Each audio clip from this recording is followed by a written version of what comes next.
The Dark Knight is one of the most iconic and beloved comic book films of all time, what some call a true masterpiece by Christopher Nolan, and that's a statement I can stand by.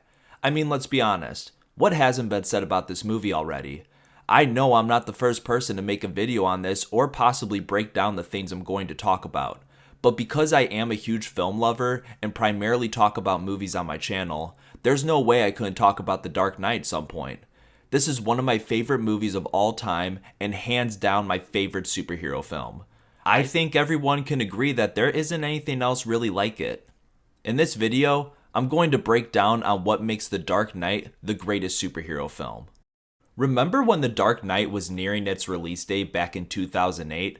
I was 11 years old when this movie came out, and the month prior to its release was the only thing I could think about. I saw this movie the night it came out and will never forget the line stretching outside the movie theater, and all auditoriums were only playing The Dark Knight.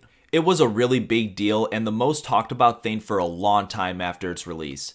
I remember everyone in the theater clapped when the Joker did the pencil trick. I know this isn't the only movie to have so much hype around it, as well as something everyone talked about. We have the Avengers movies, Star Wars, Harry Potter, and many more. But what makes The Dark Knight special is that it's its own thing. Yes, I know, it's a sequel and part of a franchise, but what I mean is that The Dark Knight and the trilogy itself are its own thing. It wasn't here to set up a big cinematic universe, nor have multiple sequels going. No disrespect to the MCU. I love most of those films and everything they set up. But what makes The Dark Knight stand out amongst those movies is that this is telling one singular story and didn't feel like it was trying to be episodic. It stood on its own. Christopher Nolan did something nobody else has with Batman and superheroes in general. He made it feel realistic, like as if Bruce Wayne and the city of Gotham were a part of our world. He achieved this style in all three of his movies in the Dark Knight trilogy. It was very grounded and most of all intense. I don't think I've ever felt more on edge watching a comic book movie. For example, the scene when the two boats are at stake of being blown up by the Joker, and they have to choose between which one will be taken out before the Joker explodes both, may be the most tense scene of the entire film. And a lot of it is thanks to Hans Zimmer's score during it, who also does a phenomenal job with all of the music. But also because the movie makes you feel like you're right there with everyone on that boat. Christopher Nolan did a great job making Gotham City almost a character of its own, and making you care for it the way that Bruce Wayne does. The reason I think this style works best in this movie, as opposed to the other two in the trilogy, is that this film feels the most related to the comic book genre. And that's nothing against the other two movies. I really love Batman Begins, and I'm also a fan of The Dark Knight Rises. Batman Begins is one of the best origin stories to a superhero, if not the best one. And The Dark Knight Rises is an alright conclusion in my opinion. But The Dark Knight primarily focuses on Bruce Wayne's life as the Caped Crusader. He spends more time as Batman in this than he does in the other two movies. Not only that, but it is also Batman in his prime and successfully shows how the character of Batman should be represented, which is being the world's greatest detective. And come on, how could the movie about Batman facing off with his archenemy, the Joker, not be the best of the bunch? The direction Nolan went with is probably the most brilliant way we have seen these characters go toe-to-toe. Bruce Wayne is all about his morals and making his life purpose to make Gotham a better place, while the Joker was trying to manipulate that and prove that everyone in the city is capable of corruption, including Batman. The interrogation scene between Batman and the Joker is hands down the best interaction of these two characters in any other Batman film.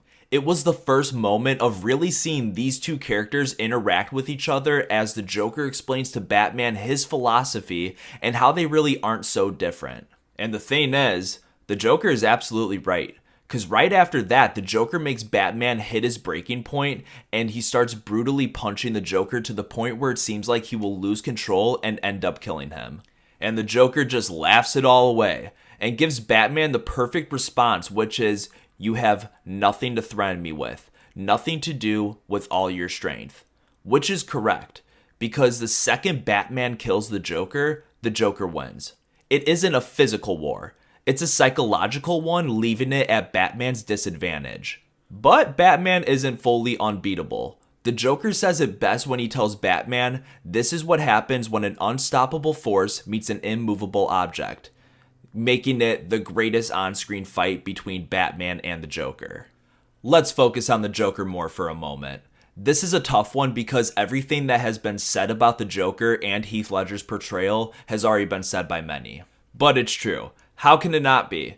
Heath Ledger is the best Joker. His dialogue delivery, body language, and especially the laugh are all 100%. He completely embodied this character and nobody could have done it the way he did. Don't get me wrong, I really do appreciate Jack Nicholson's Joker, and I love Joaquin Phoenix's take on the character as well. But Heath Ledger feels very menacing every time he is shown on screen and never fails to captivate the audience, with the result of a well-deserved Oscar-winning performance. I think it's safe to say when people think of the movie The Dark Knight, they think of the Joker before Batman. Not only does Heath Ledger's performance deserve the praise, but we can't forget about the writing of this character for the film. What I love about the writing for this adaptation of the Joker is that you can somewhat see where he's coming from. Although you can't condone to the actions, his mindset on exposing people for who they are is truly brilliant. He knows most of the police in Gotham are corrupt and the mob families are pathetic and only care about their money. He knows it's all fake. He explains it best with his interaction with Harvey Dent in the hospital when he tells him, if tomorrow I told the press that a gangbanger would get shot or a truckload of soldiers would be blown up, nobody panics because it's all part of the plan. But when I say one little mayor will die, well then everybody loses their minds. Which brings me to my next point, that the Joker won in this movie. Sure, he got caught by the police at the end, but he turned Gotham's White Knight bad. Harvey Dent was the most innocent man in Gotham and believed in justice just as much as Batman. And the Joker knew to hit him where it hurts, to make him just like the rest of them, killing Rachel.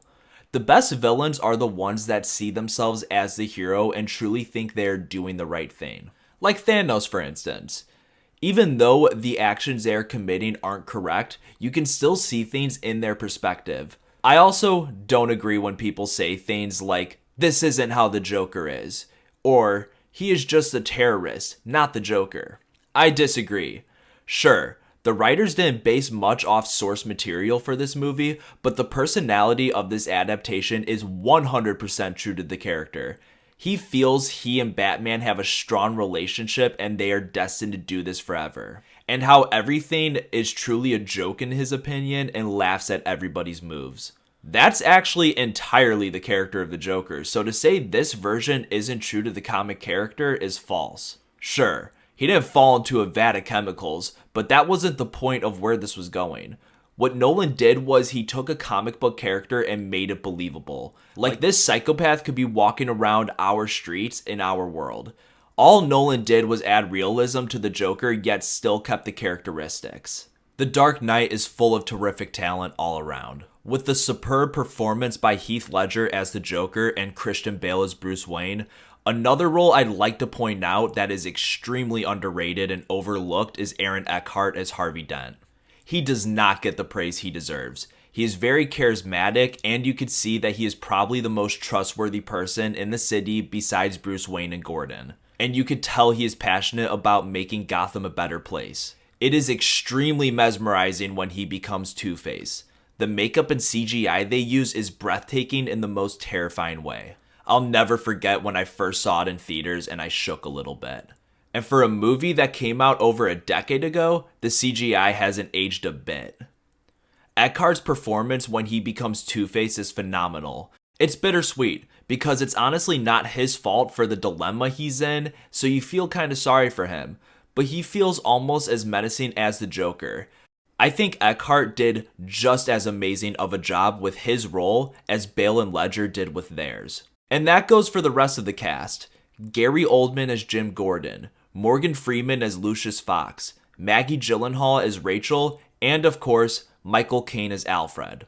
Every single actor brought their A-game to the film, and it delivered to the fullest extent.